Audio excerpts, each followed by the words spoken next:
da novela Léo Ortiz, time de Felipe Luiz voando baixo. Flamengo pode ficar sem lateral esquerdo na Copa América. Que história é essa, PQD? Vem comigo que no caminho eu explico. Saudação rubro-negra para a maior e melhor torcida do mundo, a torcida do Mengão. Vem chegando nessa tarde, noite de sexta-feira, recheado de informações. Mas antes de mais nada, meus queridos, minhas queridas, começaram a nos assistir? Já deixa o like de vocês. O like de vocês, já disse, é muito importante e principalmente é gratificante para o nosso trabalho. Você que não nos segue, você que não é inscrito, se inscreva no canal Paraquedista Rubro-Negro, nos sigam aí nas nossas páginas, ajude no nosso crescimento, tudo isso para vocês é de graça e nos ajuda a continuar mantendo vocês informados sobre tudo que acontece nos bastidores do mais querido. Dorival Júnior convocou os selecionáveis para os amistosos da seleção brasileira. É isso aí, contra a Inglaterra e contra a Espanha, lá em Londres e lá em Madrid.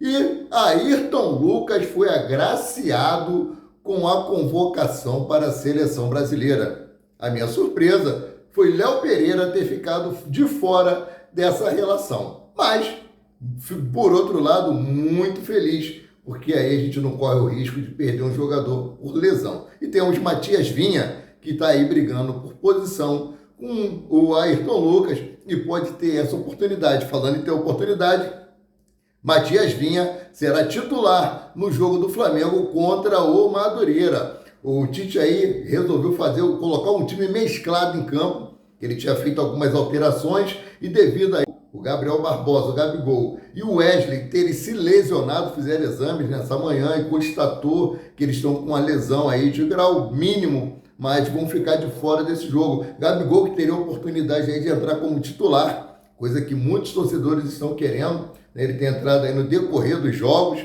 né? Uma zica tremenda para o Gabigol.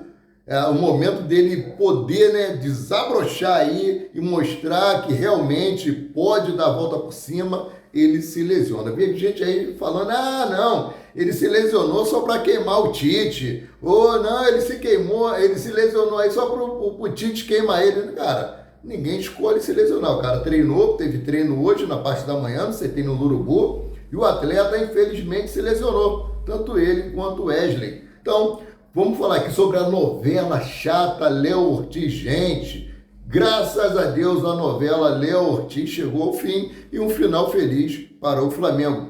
O Flamengo vai pagar aí 7,5 milhões de euros de maneira fixa e vai pagar mais 1,5 milhão por metas alcançadas. Ou seja, o Léo Ortiz participou de X jogos.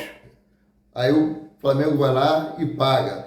Conquistou Copa do Brasil, o Flamengo vai lá e paga. Conquistou a Libertadores. Então, são metas fáceis de ser alcançadas pelo jogador, tá? O único problema que está tendo aí no momento é o quê? PQD? É com relação ao jogo contra o Botafogo, né? Pela pré-Libertadores.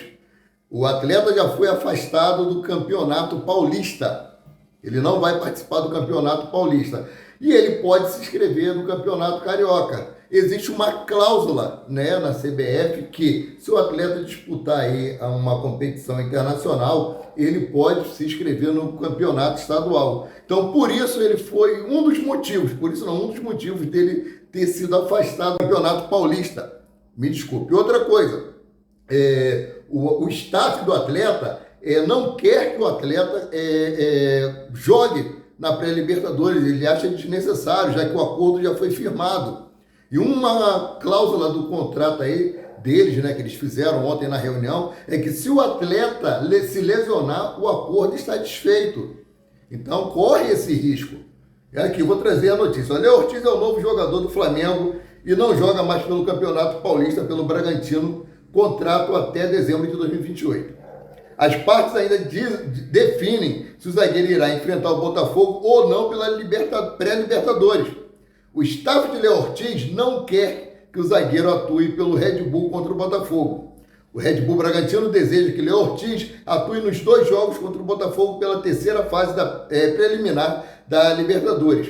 Os 2 clubes decidem quem chega à fase de grupos. As partidas estão marcadas aí para o dia 6 e 13 de março. o Flamengo não se opôs ao pedido, mas o staff do jogador não acha uma boa ideia. A informação é da jornalista Raíssa Simplício. Eu também não acho que é uma boa o Léo Ortiz jogar, não.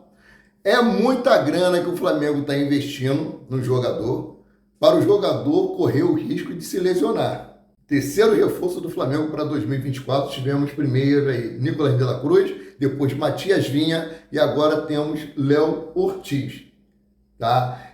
O pessoal, mas que novela demorada, que novela chata, isso não acaba. Gente, quando o Flamengo foi repatriar o Gerson, lá do Olympique de Marseille, foi uma novela, demorou pra cacete para desenrolar. O Flamengo foi tentar contratar Nicolas de la Cruz. A negociação começou no final de 2022. Final de 2022. Foi 2023 afora. Chegou na segunda janela de transferência do ano passado, não conseguiu. Foi conseguir agora.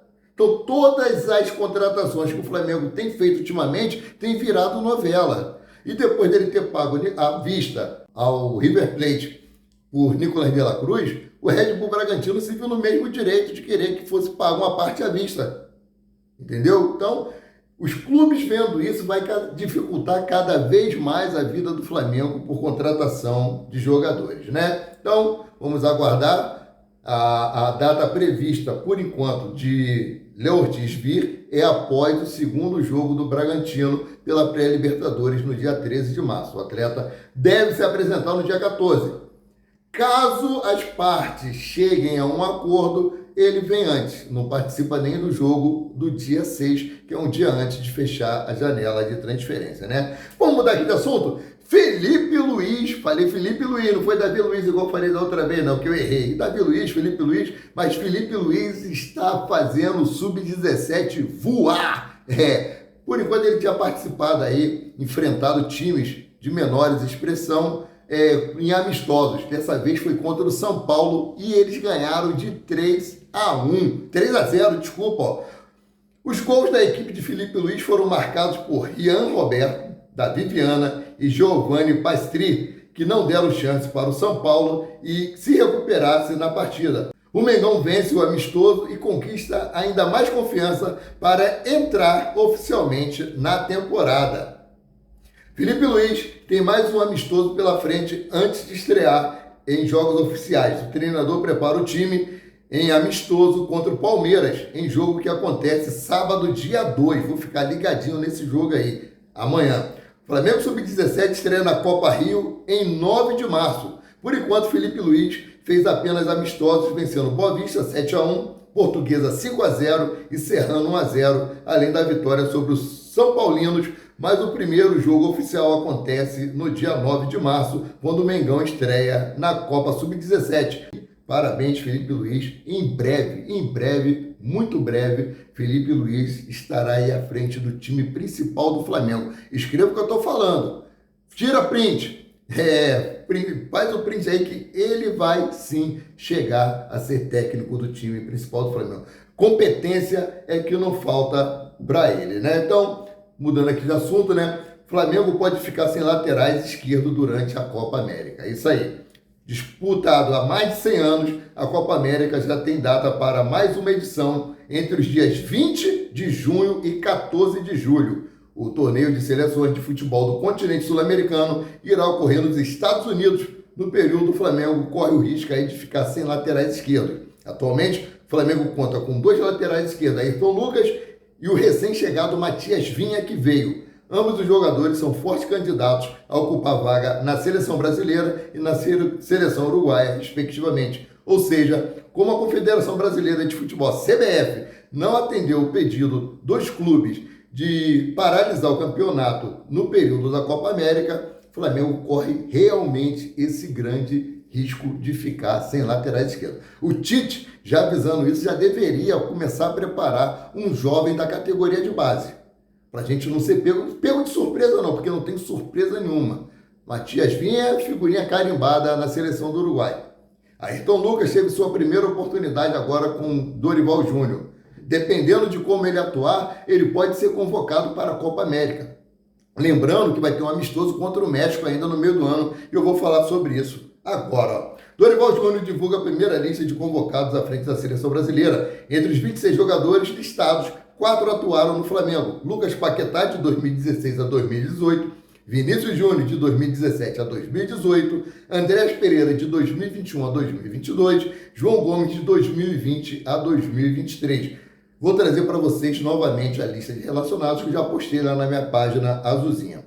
Goleiros: Bento, do Atlético Paranaense, Ederson, do Manchester City, Rafael Pires, de São Paulo. Laterais: Danilo, do Juventus, Ian Couto, do Girona, Ayrton Lucas, do Flamengo, o Éden, do Porto. Zagueiros: Beraldo, do Paris Saint-Germain, Gabriel Magalhães, Arsenal, Marquinhos, Paris Saint-Germain e Murilo, do Palmeiras.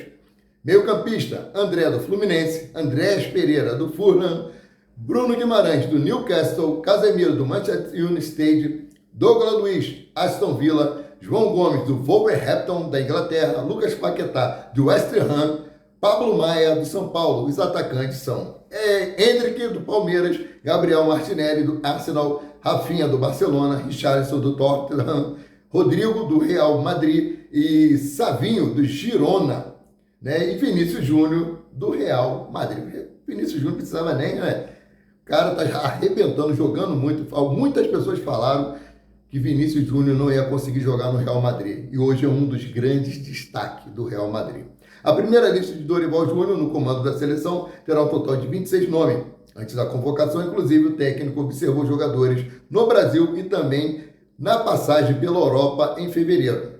Desse modo, com a lista de jogadores divulgada, a maioria dos convocados se apresentam no dia 18, em Londres. Isso porque a seleção brasileira vai se preparar no centro de treinamento do Arsenal, da Inglaterra, antes dos amistosos com a Inglaterra e Espanha. O Brasil ainda possui outro compromisso antes da estreia na Copa América nos Estados Unidos. Em 8 de junho, os comandados de Dorival encaram o México ainda sem horário e local definido. Gente, eu me pergunto por que o Richarlison foi convocado. Eu fui pesquisar, né?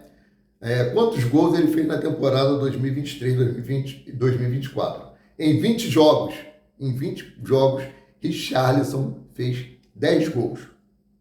Né? 1 a cada 2 jogos. Pedro, do Flamengo, em 9 jogos, fez 9 gols.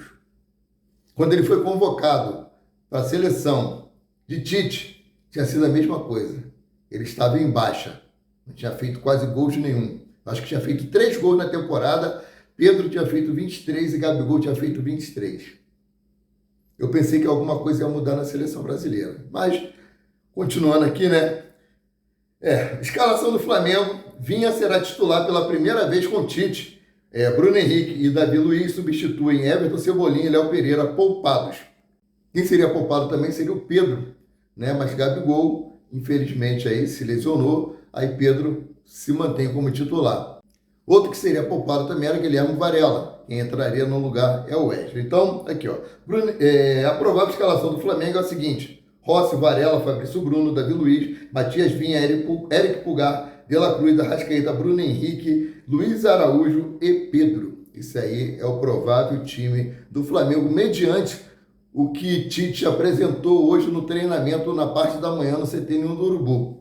É campeão, segue o líder e pronto, tá acabado. Eu fico por aqui, voltando a qualquer momento com mais notícias sobre o rubro-negro mais querido e mais amado do Brasil e do mundo, o Clube de Regatas do Flamengo. Saudações.